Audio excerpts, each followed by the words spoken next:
Hello friends. तो हम कालका आईएएस एकेडमी भोपाल की तरफ से आज एक टॉपिक पढ़ने जा रहे हैं, पोसर।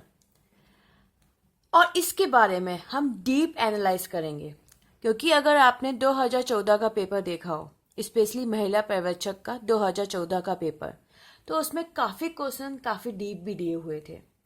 तो इन सब के बारे में आज हम जानकारी लेंगे इस टॉपिक से, क्योंकि ये जो टॉपिक प्रिपेयर हुआ है वो आपका 2014 के पेपर का एनालाइज करने के बाद तैयार किया गया है। तो इसे ध्यान से देखिए और ध्यान से पढ़िए और ध्यान से समझिए।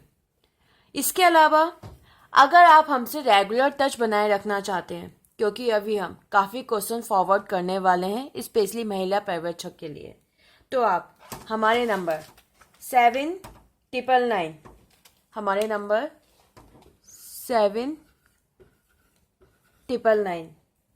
1233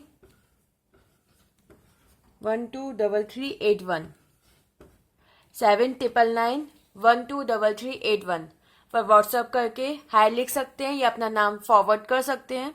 इसके थ्रू न केवल आपको इस एग्जाम में हेल्प मिलेगी, बल्कि आगे के सारे पेपर्स के नोटिफिकेशंस, उनकी important informations, notes, current affair, इन सब के बारे में भी आपको समय समय पर इंफॉर्मेशन मिलती रहेगी। तो ये ग्रुप आपके लिए है और टोटली फ्री ऑफ कॉस्ट है, तो जरूर इससे जुड़िएगा। तो ये तो हो गई ग्रुप की बात। हम वापस आते हैं अपने टॉपिक पर, पोसर। पोसर क्या है और हम इसे क्यों पढ़ रहे हैं, इसका उपयोग कहाँ कहाँ कैसे कैसे होता है और इसका हमारी लाइफ में क्या रोल है, तो हम इसके बारे में आज सारी की सारी इन्फॉर्मेशन लेंगे और सब कुछ अच्छे से पढ़ेंगे, कहाँ से क्या आया कैसे आया। तो पोसर,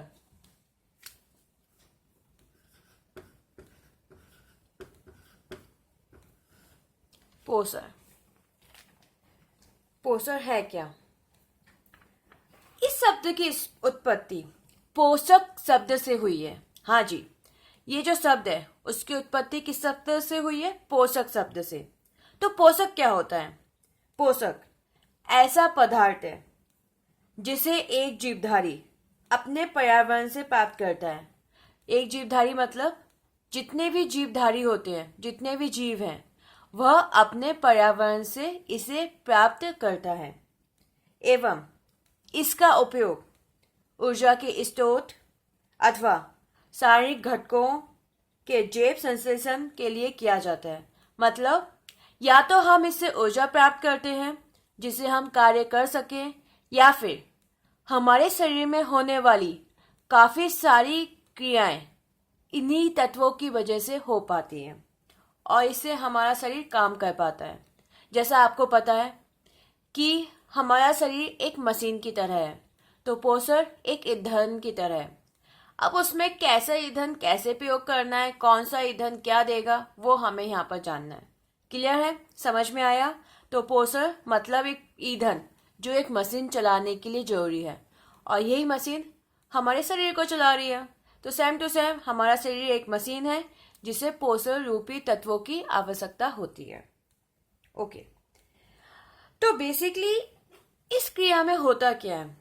इस क्रिया में जो पादप होते हैं, पादप मतलब पौधे, वो पोषक तत्वों के थ्रू संश्लेषण करते हैं और उसका सौंगीकरण करते हैं। संश्लेषण मतलब बनाना, और सौंगीकरण करना मतलब उन्हें अनजगह करके अपने क्रियाओं में काम लाना, जो पादप होते हैं। जबकि जीवधारी ऐसा नहीं करते। जीवधारी पहले भोज्य अवयवों का अंतर्ग्रहण करते हैं, मतलब खाते हैं, फिर पाचन करते हैं, फिर अवशोषण करते हैं, फिर सौंगीकरण कर देते हैं, फिर अंतर्निग्रह कर देते हैं, मतलब निकाल देते हैं। और इससे हमें जो ऊर्जा प्राप्त होती है उसका उपयोग शारीरिक वृद्धि, मरम्मत, ऊतकों का नवीनीकरण और जीवन क्रियाओं का संचालन करने के लिए होता है। तो क्लियर है?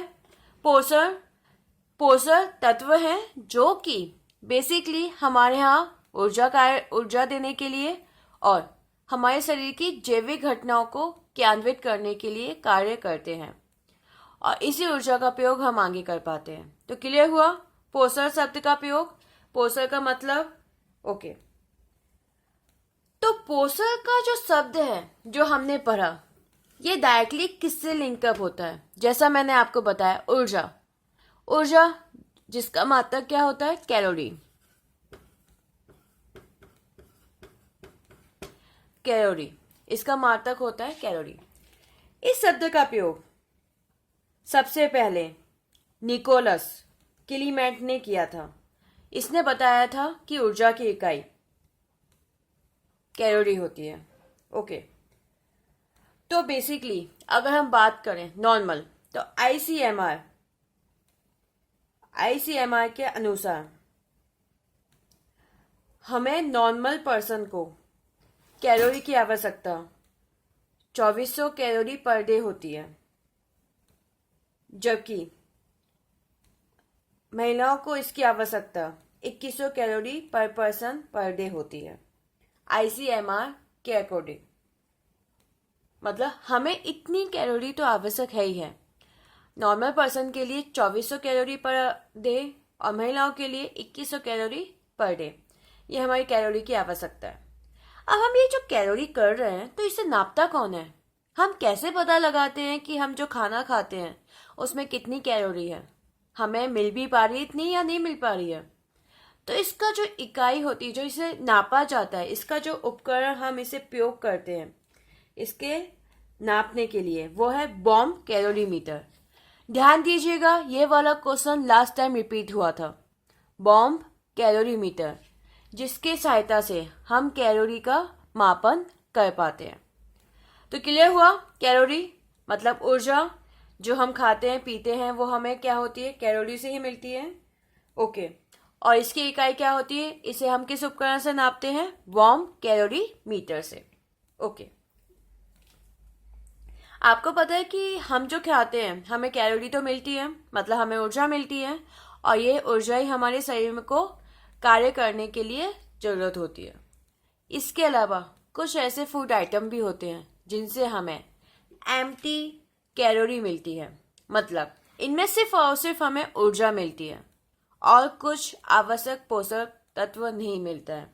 ऐसे कौन कौन से तत्व होते हैं? इन्हें आप अच्छे से जानते भी हो। ऐसे तत्व होते हैं ice cream, pizza, burger, cold drinks, cake. ये सारे के सारे हमारे क्या कहलाते हैं?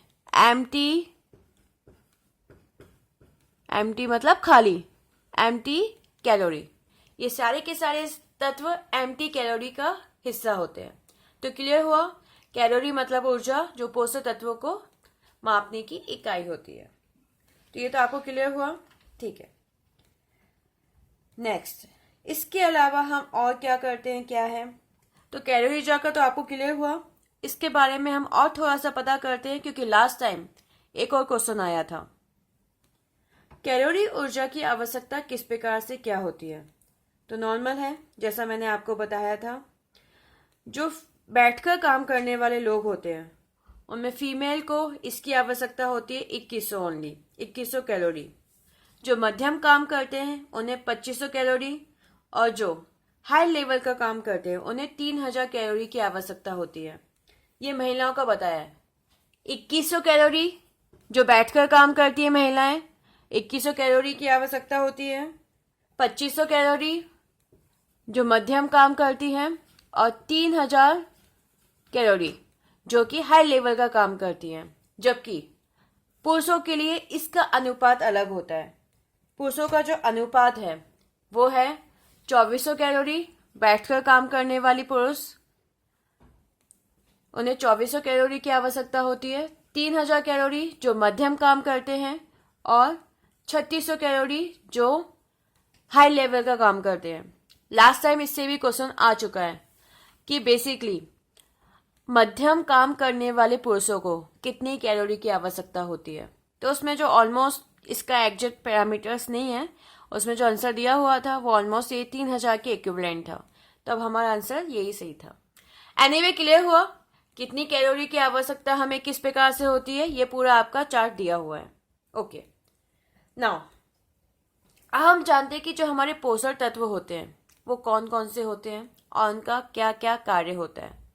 तो जो हमारे पोषक तत्व होते हैं बेसिकली वो हमारे दो प्रकार के होते हैं, एक मैक्रो पोषक तत्व और दूसरा माइक्रो पोषक तत्व।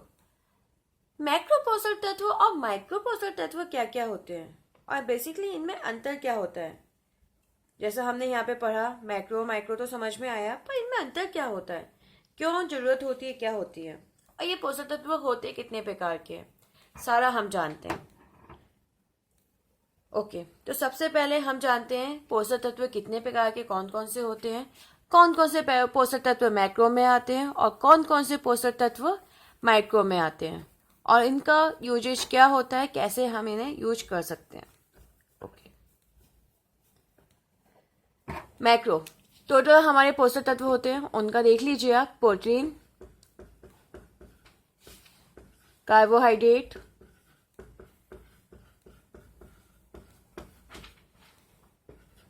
वसा, खनिज, खनिज तत्व जैसे मैग्नीशियम वगैरह, विटामिन, जल और लास्ट रेसा। ये भी काफी इंपॉर्टेंट होता है, रेसा। ये हमारे पोषक तत्व हैं। इनमें से ये जो तीन होते हैं इन्हें कहा जाता है मैक्रो, मैक्रो पोषक तत्व। मैक्रो मतलब गुरु पोषण, गुरु पोषण, क्योंकि इनकी हमें अत्यंत आवश्यकता होती है और इसके अलावा इन्हें हमें ज़्यादा ज़रूरत होती है, इनकी हमें ज़्यादा आवश्यकता होती है। ये तीनों के तीनों हमें ऊर्जा देने का काम करते हैं। हाँ जी, हमें जो ऊर्जा मिलती है जिससे हमारा शरीर क्रिया करता है, कार्य करता है, वो हमें बेसिकली इन्हीं तीनों से मिलती है। और किस प्रकार से मिलती है? प्रोटीन है, अगर प्रोटीन के 1 ग्राम अणु को जलाया जाए तो हमें जो ऊर्जा मिलेगी 4.1 कैलोरी। अगर कार्बोहाइड्रेट को जलाया जाए तो अगेन सेम टू सेम 4.1, पर अगर वसा को जलाने पर 9.3, अगर हम वसा को जलाते हैं तो हमें जो ऊर्जा मिलती है 9.3 कैलोरी, जो कि सबसे ज़्यादा ऊर्जा होती है। मतलब अगर हम 1 ग्राम अणु जलाते हैं तो प्रोटीन को 1 ग्राम अणु को जलाने पर हमें 4.1 कैलोरी ऊर्जा मिलती है, कार्बोहाइड्रेट को जलाने पे भी ऑलमोस्ट सेम 4.1 एंड वसा को जलाने पर 9.3। मतलब सबसे ज़्यादा ऊर्जा हमें किससे मिलती है? वसा से मिलती है। क्लियर हुआ? ओके, तो ये इसी वजह से, क्योंकि ये ऊर्जा देते हैं, इसी वजह से हम इन्हें क्या कहते हैं? मैक्रो पोषक तत्व। ओके, जबकि इन्हें बोला जाता है माइक्रो। इन तत्वों को क्या बोला जाता है? माइक्रो। माइक्रो मतलब इनकी हमें बहुत सूक्ष्म मात्रा में आवश्यक होती है।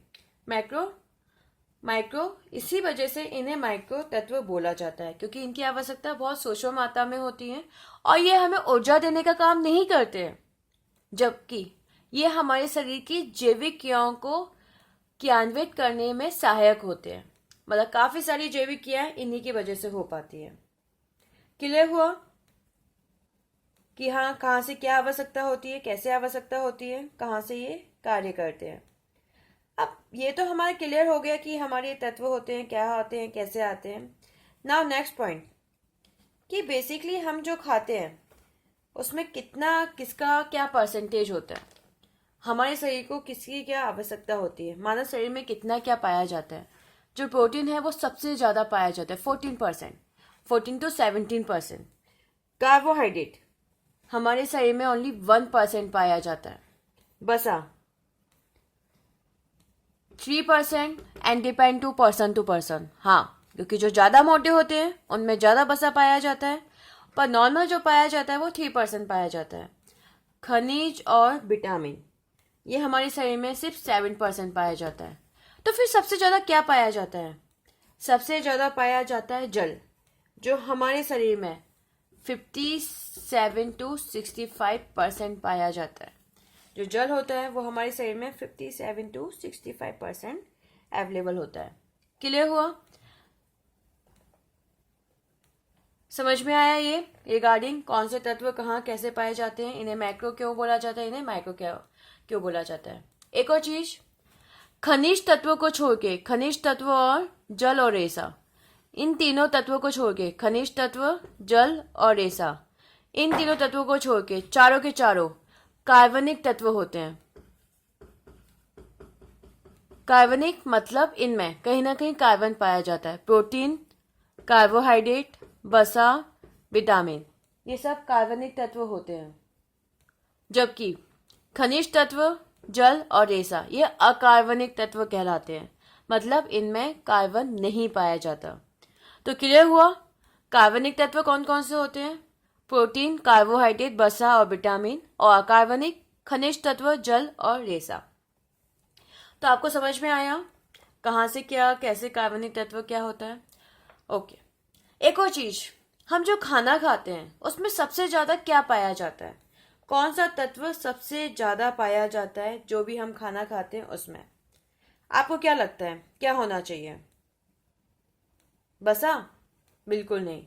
सबसे ज्यादा हमारे खाने में कार्बोहाइड्रेट होता है, 60 to 65%। Carbohydrate 60 to 65%, protein only 15% और वसा 25 से 30%।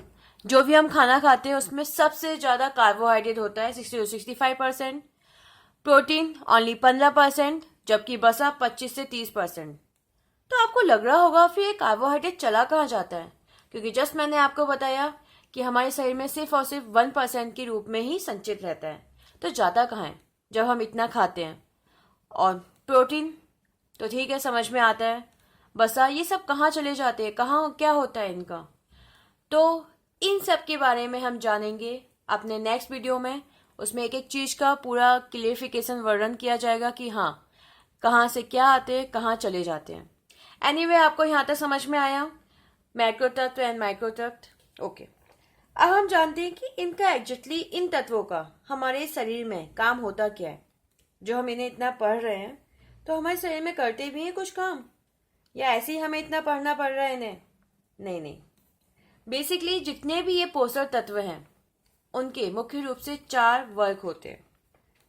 सबसे फर्स्ट, ऊर्जा उत्पादन में सबसे पहला जो इनका वर्ग होता है वो होता है ऊर्जा उत्पादन में, मतलब ये ऊर्जा उत्पादित करते हैं। चलिए हम जानते हैं कौन कौन से मुख्य काम होते हैं ये जो हम करते हैं, पढ़ रहे हैं, उनके मुख्य रूप से कौन कौन से वर्ग होते हैं।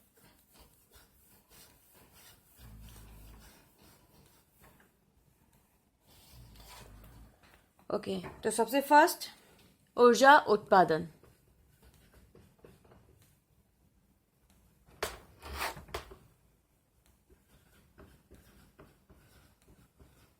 ऊर्जा उत्पादन में, जी हाँ, जैसा अभी हमने पढ़ा था कि सिर्फ 3 तत्व कार्बोहाइड्रेट, वसा और प्रोटीन यही ऊर्जा उत्पादन करते हैं। इसके अलावा दूसरे अन्य तत्व ऊर्जा उत्पादन में सहायक नहीं होते हैं, और यही ऊर्जा हमारे शरीर को संचालित करने में आवश्यक होती है। तो सबसे फर्स्ट ऊर्जा उत्पादन में। दूसरा, निर्माण पदार्थ, निर्माण में।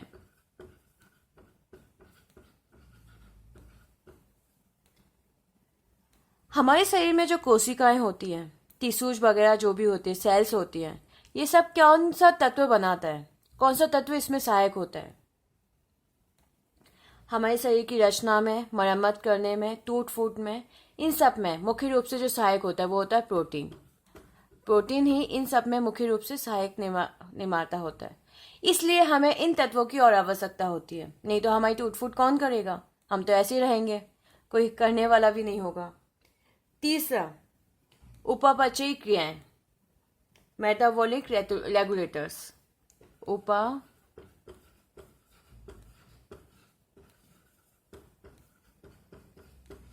उपापचयी क्रियाएं, जो हमारे शरीर की क्रियाएं होती हैं, उपापचयी क्रियाएं मतलब जो जैविक क्रियाएं होती हैं, उन जैविक क्रियाओं को संचालित करने का कार्य भी यही करते हैं, यही तत्व करते हैं। इनमें मुख्य रूप से होता है विटामिन, जल और खनिज तत्व। हाँ, अब आपको लगा इनकी आवश्यकता आई गई? जी हाँ, विटामिन, खनिज तत्व ये मुख्य रूप से हमारे शरीर की जैविक क्रियाओं को संचालित करने में कार्य करते हैं। सबसे लास्ट, आनुवांशिक पदार्थ।